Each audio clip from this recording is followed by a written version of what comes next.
Okay, let's unpack this. Every day, it feels like the headlines are just screaming about climate change, environmental crises. It's a lot. Honestly, it can feel pretty overwhelming. But what if we told you that, well, our current challenges aren't entirely new? What if they're echoes of something much, much older? Today, we're taking a deep dive into humanity's incredibly complex, really intricate relationship with the natural world. We're drawing heavily from Peter Frankopan's huge work, The Earth Transformed. Yeah. Our mission, basically, is to get past those urgent headlines, and dig into the deep historical roots of our environmental journey. The struggles, yeah, but also the surprising triumphs. Exactly. And we want to explore how human societies and the planet itself have always been fundamentally linked. Always. We're going to uncover some pivotal shifts, maybe some forgotten wisdom, and those critical turning points that have shaped our world. And reveal why these historical patterns actually matter profoundly to you right now. We've pulled together insights from, well, all sorts of places. Historical accounts, scientific data, archaeological digs. It gives us this huge perspective, right? Let's start by putting our own existence into perspective, really get our heads around the scale. Earth's timeline is 4.5 billion years. Billion. We humans were incredibly new arrivals.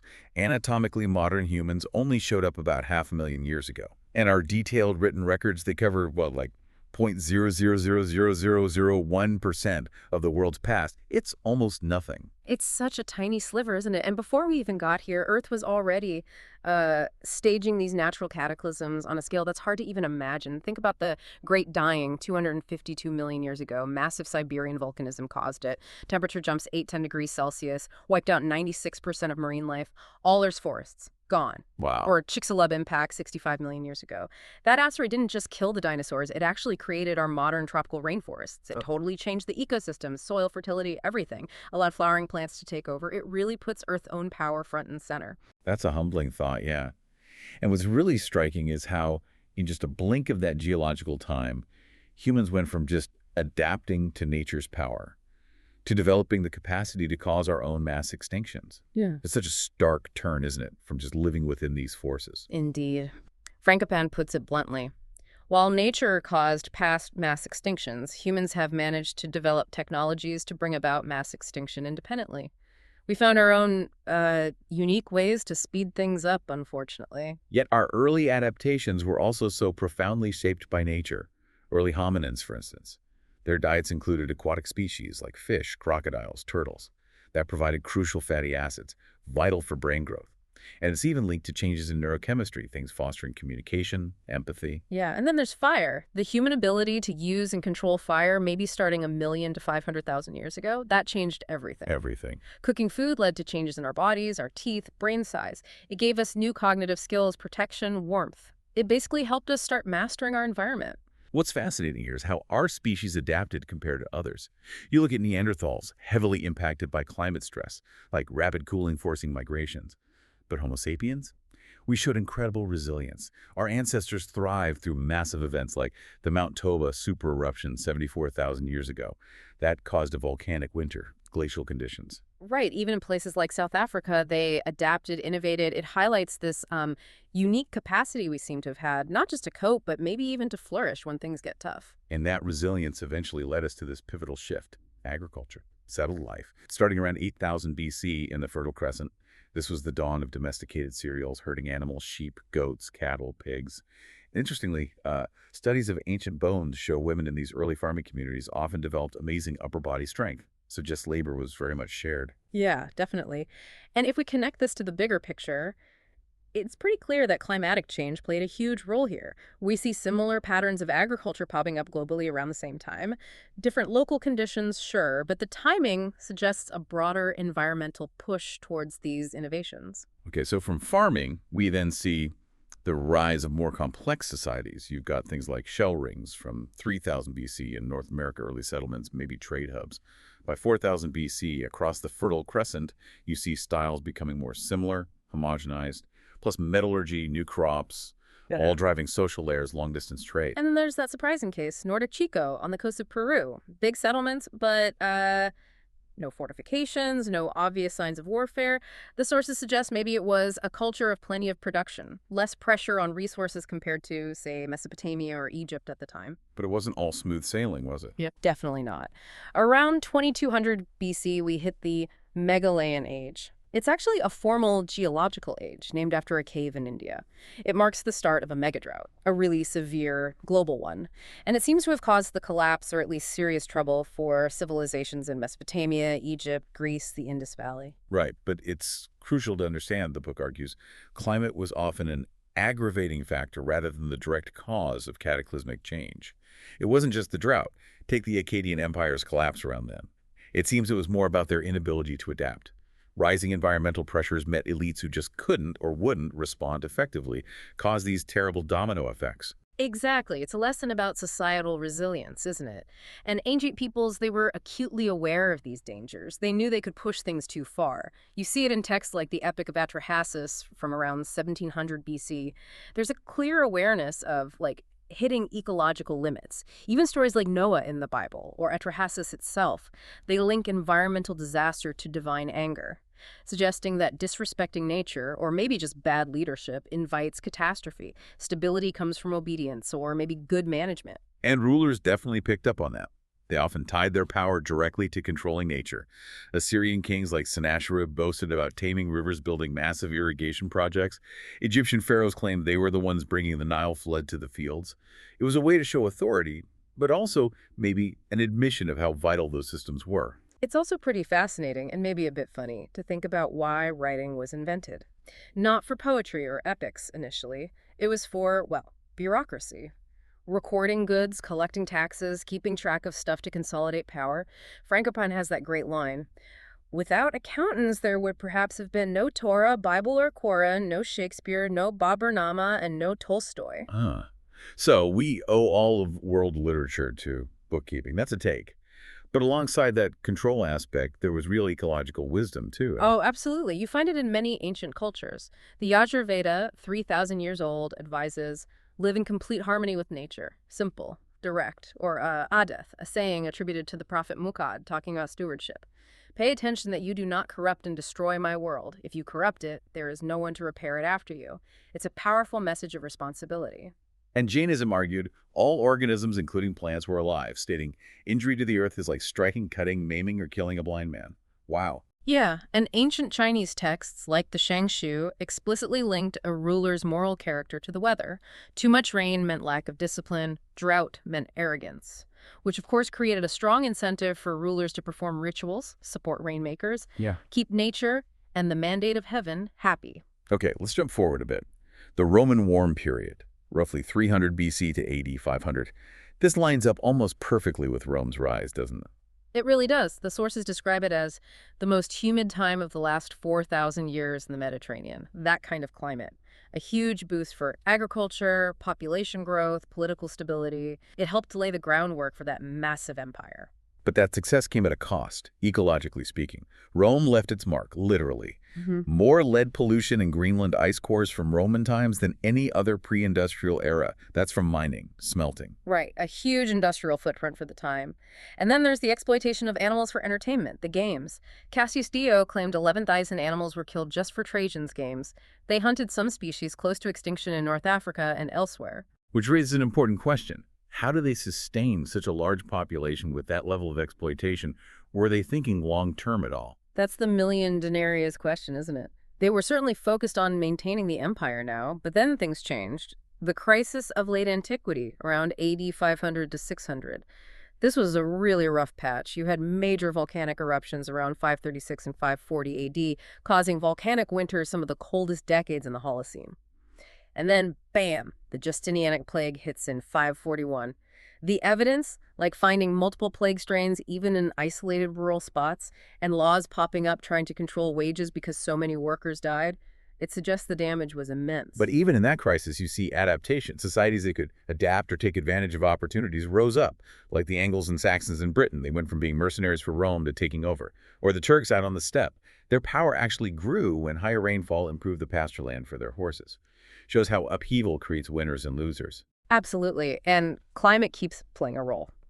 Fast forward to the Mongol expansion, 13th century. There's this fascinating link, an extraordinary pluvial period, basically.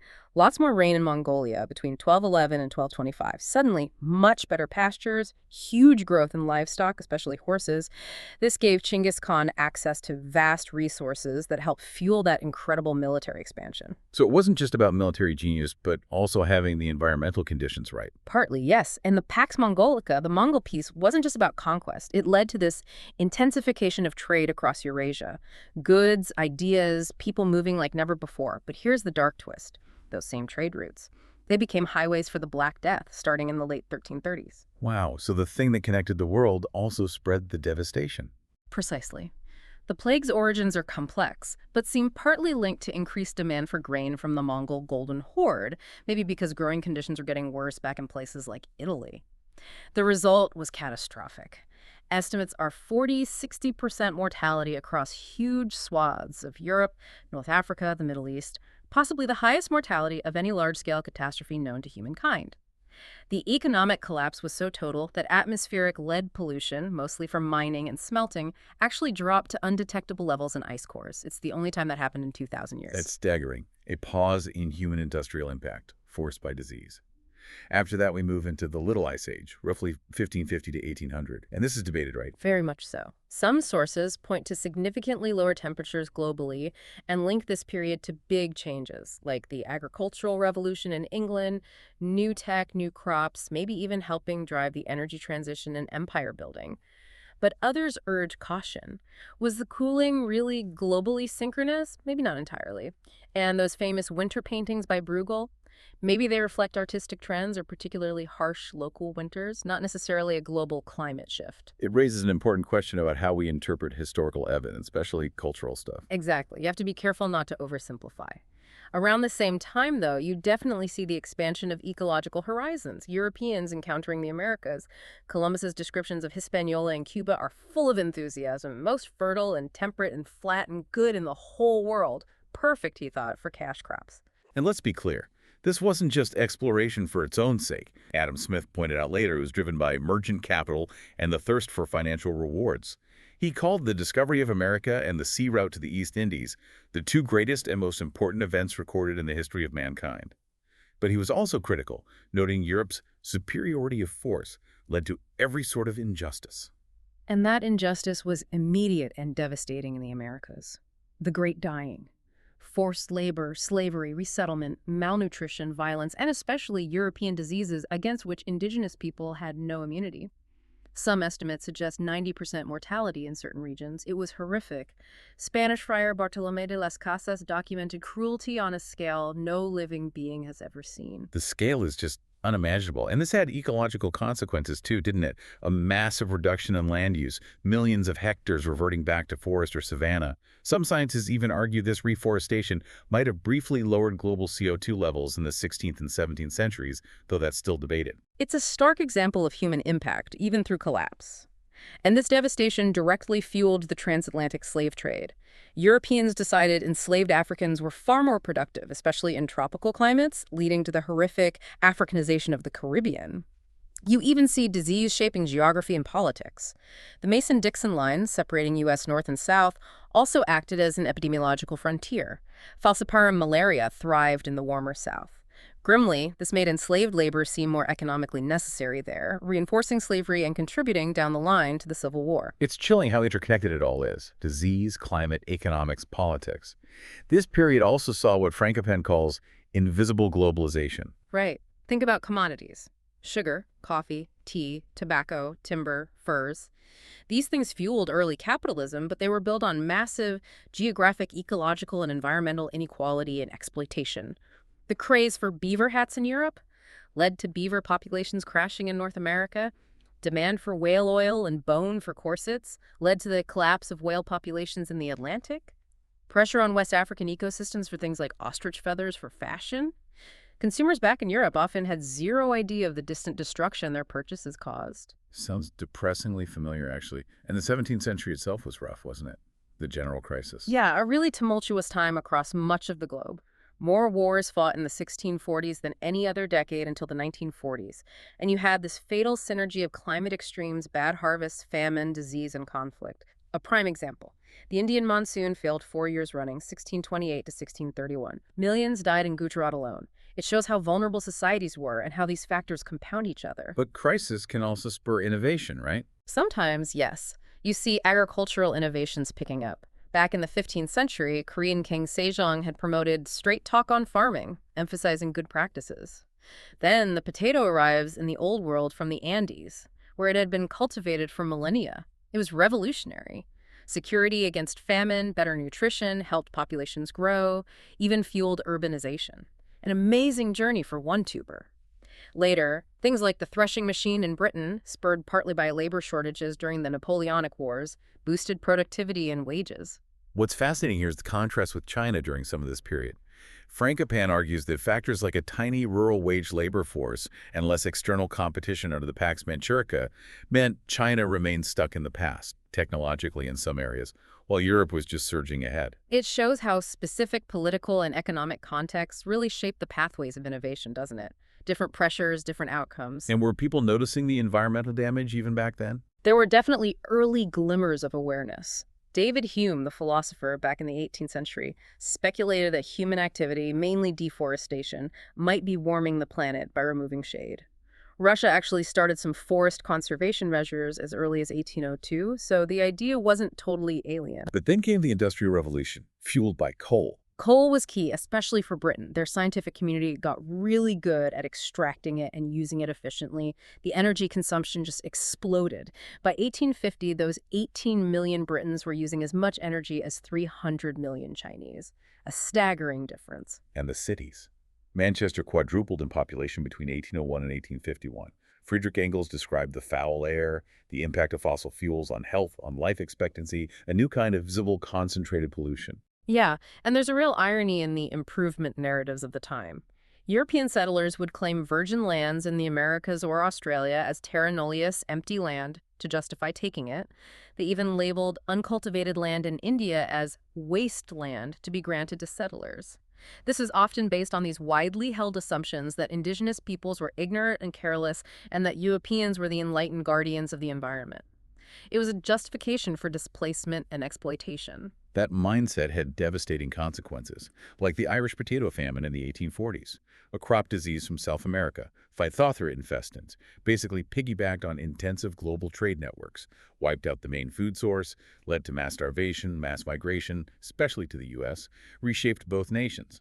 And the drive for resources just kept intensifying the exploitation. Think of the military cotton complex in the U.S. Land grabs like the Louisiana Purchase and Texas annexation created vast territories for cotton cultivation, often rewarding political allies, or guano bird and bat droppings from islands off Peru. Prized by the Inca, it became this incredibly valuable fertilizer for European agriculture in the 19th century, led to a whole guano rush. Rubber booms in the Amazon caused untold suffering. Then seeds were smuggled out to Kew Gardens in London, leading to huge plantations in Asia, often stacked through mass migration through the familiar practice of indentured labor. And the violence that underpinned colonial expansion just accelerated. Improvements in weaponry tipped the balance decisively in favor of European outsiders, leading to horrific episodes like the Benin expedition of 1897, the destruction of Benin City, and the looting of the priceless Benin bronzes. But even amidst this peak of industrialization and empire, there were voices crying out against it. Mahatma Gandhi, early 20th century, famously called the British Empire Satanism for its violence and its rejection of the simple peasant life. And a Russian scholar, Vsevolod Timonov, around the same time, criticized how factories spewed their foul-smelling gases into the atmosphere, ruining nature's harmony. He concluded quite starkly, "The climate is being ruined." Wow. So the warnings were there even then. Okay, let's shift to the post-World War II era. This is where the climate crisis really starts to get tangled up with Cold War politics, right? Absolutely, it's fascinating. The massive firebombing campaigns against Germany and Japan during the war actually created huge smoke plumes, giving scientists a chilling glimpse of humanity's ability to alter the atmosphere on a vast scale. Then came nuclear weapons. Immediately, there were fears raised even during the Manhattan Project of catastrophic ignition of the atmosphere. Later, in the 80s, US and Soviet studies explored the terrifying concept of nuclear winter. Here's where it gets really interesting. The Cold War paranoia extended to the environment itself. It really did. Anthropologist Margaret Mead wrote about a whole generation growing up fearful of global destruction, haunted by the specter of a cataclysmic nuclear war. And weather itself became strategic. There were genuine U.S. fears that the Soviets were developing weather control techniques that could be more disastrous than nuclear warfare. This anxiety actually led to Project Popeye during the Vietnam War, a secret U.S. military operation to try and extend the monsoon season over Laos and Vietnam to disrupt enemy supply lines. It was revealed in 1972. Weaponizing the weather. Yeah. That's incredible. But alongside the military focus, you also had the rise of the modern environmental movement. Rachel Carson's Silent Spring in 1962 was huge. A total game changer. It was a bestseller. It influenced President Kennedy to launch an investigation into pesticides. Carson's lament for a potential spring without voices because of chemical pollution really struck a chord. It helped galvanize public awareness and action. And other disasters added fuel to the fire, right? The Torrey Canyon oil spill in '67 off the UK coast. The Cuyahoga River in Ohio literally catching fire because it was so polluted. Exactly. These were very visible crises. Even President Nixon declared a need to use resources with more concern for preserving the natural world. For a brief period, environmental concerns seemed to cross political divides in the U.S. But there was also this massive challenge, feeding a rapidly growing global population. And different ideologies had different answers. Right. In the Soviet Union, Khrushchev launched his ambitious Virgin Lands program in the 1950s, plowing up vast areas of steppe in Kazakhstan and Siberia. He was also an evangelist for corn cultivation, trying to boost protein production to rival the U.S. In China, Mao Zedong pushed the slogan, "Man must conquer nature," Ren Ding Xing Tian. The idea was that human will could overcome any environmental constraint, even control geology and astronomy, a very different approach. Meanwhile, the U.S. used food aid as a tool in the Cold War, trying to counter Soviet influence. But sometimes that backfired, didn't it? Yeah, it could be counterproductive. Sometimes flooding markets with cheap U.S. grain depressed local prices, hurting farmers in countries like India. Ironically, this sometimes inadvertently fueled support for left-wing parties, even as leaders like Nehru were calling for agricultural self-sufficiency. Complex ripple effects. So awareness was growing, but political action lagged behind. Often, yes. Jimmy Carter in the late 70s had ambitious goals for clean energy solar, better insulation warning that the world has not prepared for the future. But politically, it was tough. There was a big success, though. The Montreal Protocol in 1987, phasing out chemicals damaging the ozone layer. It's often called perhaps the single most successful international agreement ever. It showed cooperation was possible. But on the bigger issue of climate change, less progress. Much less. Frankopan mentions Bill Clinton admitting to Tony Blair years later that while he knew climate change was a real problem, the political divisions, especially in the U.S., made meaningful action incredibly difficult, a persistent challenge. And this brings us right up to the stark global inequalities we see today, the global North and global South divide. It's critical. High-income countries have often outsourced their most polluting industries, yet their consumption patterns mean they still have much higher per capita greenhouse gas emissions. Look at Africa. It contributes only about 3% of historic CO2 emissions, yet it's losing an estimated 5–15% of its GDP per capita growth because of climate change impacts it didn't cause. That fundamental unfairness is a huge issue. Even within wealthy countries, the inequality is stark. Wealthy Americans can have carbon footprints 15 times higher than people in nearby low-income neighborhoods, and communities of color are often disproportionately exposed to poor air quality from industry and highways. Okay, so bringing it right to the present day, the exploitation continues. The High Plains Aquifer in the U.S., formed over millions of years, is being drained in the span of one human lifetime for agriculture. Yep. And deforestation, still happening. In the Amazon, maybe 63% driven by clearing land for beef and dairy. The Congo Basin lost 16 million acres between 2000 and 2014. Global demand keeps pushing it. Air pollution is still a massive killer. Almost the entire population of Southeast Asia, 99.9%, breathes air, exceeding WHO safety guidelines. And the other stressors just pile up. They do. The fashion industry, 10% of global greenhouse gas emissions. Think about that. A rubbish truck's worth of textiles burned or landfilled every second. The military's footprint is enormous. The U.S. Department of Defense is the world's single largest institutional user of petroleum and emitter of greenhouse gases. And the warming itself is causing this massive redistribution of life on Earth at unprecedented speed. bird migration patterns changing, affecting seed dispersal, bumblebee populations declining, impacting pollination. The knock-on effects are huge. The predictions for the future, if we stay on this path, are just terrifying. Sea level rise is locked in just the melt from Greenland, guarantees 27 to 78 centimeters. Tropical cyclones may be doubling in frequency by 2050, hitting low-income countries hardest. Himalayan glaciers shrinking by two-thirds by 2100, impacting water supplies for 1.65 billion people downstream. Simultaneous heat waves across the northern hemisphere are already 6 times more likely than they were in the 1980s. Melting permafrost in Russia threatens infrastructure roads, buildings, pipelines, costing maybe $85 billion to mitigate. NASA's predicting lunar flooding, high tides amplified by the moon's wobble, will become a much bigger issue along coastlines in the 2030s. And then you get wildcards like the 2022 Hunga volcanic eruption. More powerful than 100 Hiroshima bombs, it blasted so much water vapor high into the atmosphere that scientists think it might actually intensify global warming temporarily. It feels like we're running out of time. Yet, there's still so much skepticism and political blockage. Figures like Senator Ted Cruz or Donald Trump dismissing the science. Right. And this raises an important question. How do we possibly bridge that gap? The gap between overwhelming scientific consensus and the political action needed, especially when influential voices are actively sowing doubt. It's maybe the central challenge. But there has to be some hope, right? Some grounds for optimism. Solutions. There are, definitely. The transition to green energy solar, wind is happening faster than many predicted. Studies suggest it could meet 90% of energy demand in many places and ultimately save many trillions of dollars compared to sticking with fossil fuels. And efficiency matters hugely. Just 5% of the world's fossil fuel power plants, the super emitters, produce 75% of the electricity sector's emissions. Targeting those, improving efficiency, or switching fuel can make a massive difference quickly. Science is also racing ahead. New plant-based emulsifiers to replace petrochemicals, methods to break down forever chemicals like PFAS, ways to tackle plastic pollution, bioengineered crops that need less water or fertilizer. Innovation is happening. And we know international cooperation can work. The Montreal Protocol proved it. Exactly. Collective action is possible when the will is there.